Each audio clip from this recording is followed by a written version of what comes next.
Ідзем да нашай першай тэмы на сёння. На Гомельшчыне 875 гектараў земляў вывелі са спісу радыяцыйна небяспечных.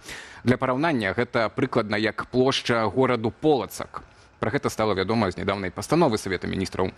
Дакумент датычыць 3 раёнаў вобласці: Жлобінскага, Віталь, тваёй радзімы малой, Веткаўскага і Чачэрскага. Тамтэйшыя землі перададуць некалькім сельскагаспадарчым прадпрыемствам. Адныя спецыялізуюцца на вытворчасці малака і мяса, іншыя на вырошчванні збожжавых культураў, кукурузы, рапсу і нарыхтоўцы кармоў. Нагадаем, пасля аварыі на Чарнобыльскай атамнай электрастанцыі з гаспадарчага абароту вывелі каля 200 тысяч гектараў земляў. За гэтыя амаль 40 гадоў вярнулі толькі каля 17 тысяч гектараў паводле леташняй статыстыкі гомельскага аблвыканкаму. У нашай студыі знаходзіцца навуковец Сергей Бесараб. Вечар добры вам, спадару Сергей. Так, ну вось да гэтых лічбаў, што днямі амаль 900 гектараў. Так, ну я падлічыў, гэта менш за 1%, это 0,5% ад усіх забруджаных земляў, якія в прынцыпе былі на тэрыторыі Беларусі, хаця дапускаю, гектараў тых больш забруджаных было, так? Ну і агулам вот з гэтых 200 тысяч гектараў забруджаных толькі 10% за гэтыя 40 год удалося ажывіць, вярнуць да жыцця. Па-першае, мы можам гэтым лічбам давяраць, што вы можаце сказаць? Ці гэта праўда, ці гэта сапраўды можна вярнуць да жыцця зямлю пасля радыяцыі? Шчыра кажучы, маё меркаванне, у Беларусі няма ніякай жывой статыстыкі. То бок усе гэтыя лічбы, гэта лічбы, якія праходзяць праз вось гэту прызму ўлад, ну я ім не веру. Але гэта маё меркаванне. Калі мне дакажуць зваротнае, ну тады я паверу. Пакуль усе гэтыя лічбы, гэта, умоўна кажучы, папугаі. Як кажу, да? Лічым у папугаях. Так, усе гэтыя лічбы пра уведзеныя, выведзеныя, я да іх раю адносіцца так жа. Ну, але калі казаць канкрэтна пра эту гісторыю 900 гектараў, так, я паглядзеў, якраз побач, у Веткаўскім раёне, Жлобінскага, Віталь, не было, у гэтым годзе знойдзена куча грыбоў з перавышэннем у дзесяткі разоў норм па цэзію 137. Так, это найбольш метал шкодны пасля ЧАЭС, які застаўся ў беларускай зямлі. Ці магчыма тады, в прынцыпе, што ў лесе вось грыбы зараджаныя, а зямля можа быць разраджана? Калі так, то якім чынам, якую тэхналогію беларускія ўлады ўжываць, каб ачысціць гэтую зямлю? Ну, у прынцыпе, гэта магчыма па законам, так бы казаць, аграрадыялогіі, па законам фізікі, таму што, глядзіце, поле, чаму на полі зніжаецца колькасць радыенуклідаў? Таму што гэта проста разбаўленне. Глеба ўвесь час перагорваецца, па-першае, па-другое, існуюць такія гумінавыя і фульвакіслоты, то бок гэта тое, што звязвае радыенукліды. Па-другое, алюмасілікаты гліны, якія ўваходзяць у склад глебы, яны маюць такія іонаабменныя уласцівасці. То бок яны звязваюць гэтыя радыенукліды, плюс гумінавыя, плюс фульвакіслоты, гэта ўсё перамешваецца на глыбіну там паўметра, рассейваецца. Лес у гэты час ўсё захоўваецца ў падсцілцы так, як было ў 86 годзе. У гэтым сэнсе я раю усім успомніць і пачытаць гісторыю пра баварскіх кабаноў. У мінулым годзе вельмі так навіны ўскалыхнула, сусветная навіна ўскалыхнуў цікавы факт пра тое, што ў Баварыі у мясе дзікіх кабаноў, дзікоў, знайшлі проста ахавыя канцэнтрацыі цэзію 137.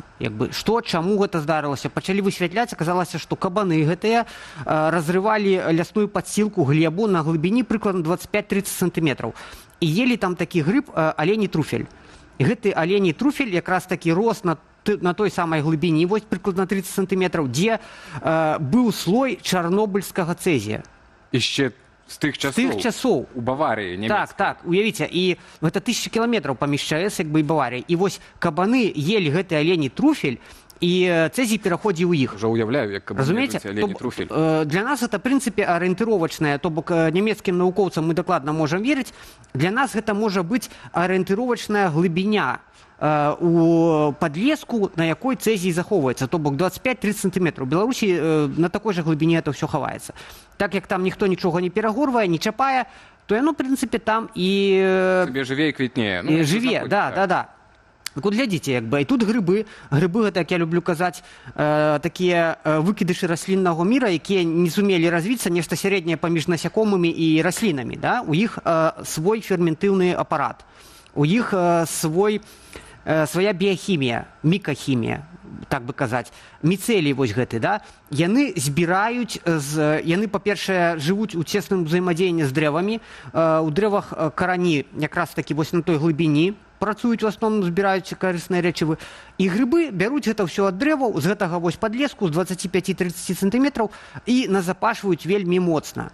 І гэта, дарэчы, моя бабуля ведала пакойна яшчэ. Як бы нам у школе, калі я быў дзіцём, на Новагрудскай простай школе, нам казалі, якія грыбы можна збіраць, якія нельга збіраць. І зараз вось уявіце, да чаго мы дашлі, што на флагманскім канале беларускага тэлебачання мы патрэбна тлумачыць, чаму грыбы радыеактыўныя. Вось. І ў гэтым сэнсе вось я вам скажу, што яны дзеляцца на 4 катэгорыі. Акумулятары грыбы, гэта махавік, гэта апёнак, гэта свінушка, якая як бы шмат хто і збірае, як бы грыбы моцна накапліваючы, гэта сыраежка, сярэдня накапліваючы, гэта вось усе гэтыя папулярныя, лісічка, баравік, падбярозавік, падасінавік. А кажуць, лісічкі суперздаровыя, не могуць быць? Нет, гэта сярэдня накапліваючы. Цэзій там накапліваецца? Да. Самыя здаровыя грыбы, запамятайце, можна гэта як бы нават запісаць, гэта зонцікі, порхаўка, вот зонтик, порхаўка і шампіньён. Ну, яшчэ лугавы апёнак. То бок апёнак, які расце на Але лугах. шампіньёны, звычайна, людзі ж вырошчваюць у сябе на падворках, правда? Ну, так. Ну, то бок ёсць лясныя шампіньёны. Вось порхаўка, шампіньён, зонтик, гэта і лугавы апёнак, гэта такія грыбы, якія можна збіраць. З зонтикаў, дарэчы, котлеткі, кажуць, падобныя на курыцу. Спадар Сергей, мушу вас перабіць, бо часу не шмат, а хацелася б закрыць вось все-таки гэтае пытанне з гэтай, то бок зямлю можна, то бок у лес побач вот з этой зямлёй сельскагаспадарчай на Гомельшчыне і ўсіх гэтых там Брагінскім раёне, так, мы па грыбы не ходзім, але вось на такіх на пашах, на зямлі там большыя шансы, што і сапраўды, як і дапаўняюць улады, што там няма этой радыяцыі. Да, умоўна кажучы, тут будзе розніца вось менавіта з гэтага, як бы, да, з-за розніцы расліннасці. То бок расліны лугавыя, як бы там звязваюцца радыенукліды, яны імабілізуюцца такімі спецыяльнымі адсарбентамі, умоўна кажучы, гэта кіслоты арганічныя. Яны іх звязваюць. У лесе гэтага менш, у лесе гэтага няма, таму мабільнасць радыенуклідаў на полі, яна намнога меншая, чым у лесе. А як жа вось гэтыя все размовы? На пачатку 90-х я памятаю, што нам у школе расказвалі, што ўсё гэтая зямля непрыдатная на сотні год наперад, да, жыцця. Цяпер мы маем колькі? 17 тысяч гектараў зямлі, якую беларуская ўлада кажа, не, это ўжо чыстая зямля. Як такое магчыма?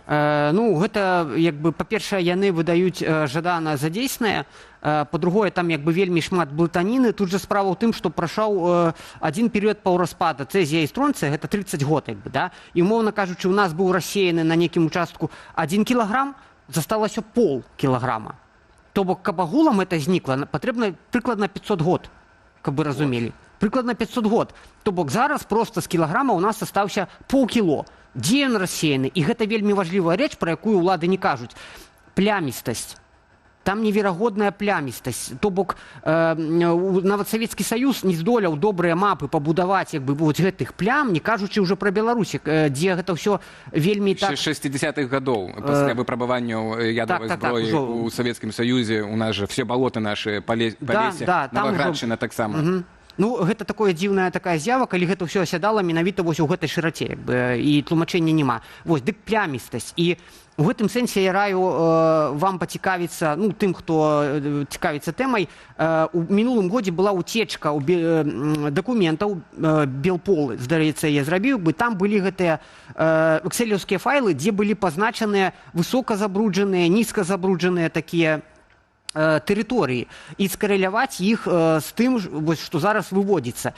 І там ёсць перасячэнне, разумееце? То бок ёсць перасячэнне, улады як бы выводзяць, вось агулам ты там сколькі? 800 гектараў. 800, амаль 900. Да, але там вельмі шмат плям, якія, невялічкіх плям, якія, в прынцыпе, не ўлічваюцца ў гэты разлік. Я не ведаю, чаму так робіцца. То бок гэта не агулам чыстая тэрыторыя. Там ёсць плямы, але іх як быццам мы не бачым. Спадар Сергей, вось калі кажам пра то, што дзяржава пазіцыянуе сябе як дзяржава, дзяржава, якая дбае пра здароўе беларусаў. І вось ведаем, што Гомельшчына адпаведна па анкалагічных захворваннях будзе мець высокія паказнікі. Вось гэтыя сельскагаспадарчыя прадукты, якія будуць вырошчаны на гэтых землях, наколькі яны будуць уплываць на далейшае развіццё, з'яўлення гэтых анкалагічных захворванняў, ці гэта, на ваш погляд? Это малыя дозы, так? Это про малыя... Ну не, гэта трошки іншая рэч, як бы гармезіс радыяцыйны, гэта зручна зараз все з ім цягаюцца, але ён як бы не пацверджаны, гэта пазітыўнае ўздзеянне малых доз, як бы я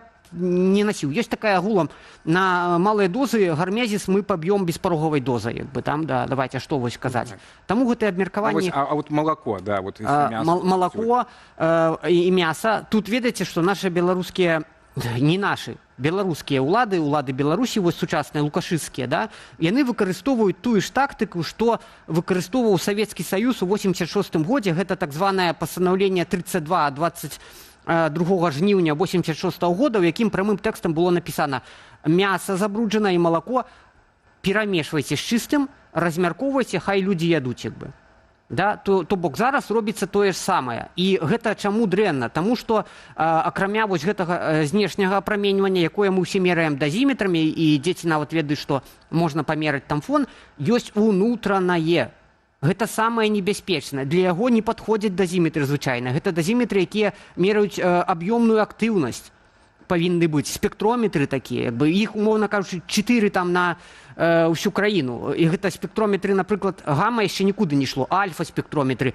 Альфа-забруджанне. Ні в адном дакуменце я не бачыў успамінаў пра плутоній, пра амерыцы-241, які як бы зараз лічыцца бичом тых тэрыторый.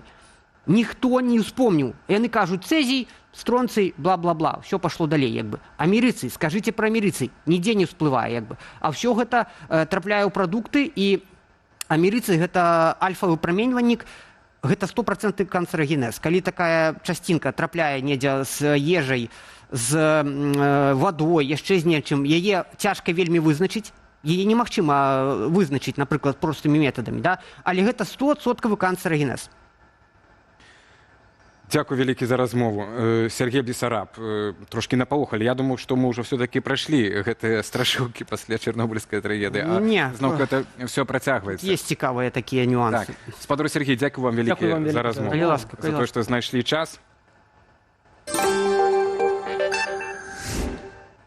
Ну, а мы ідзем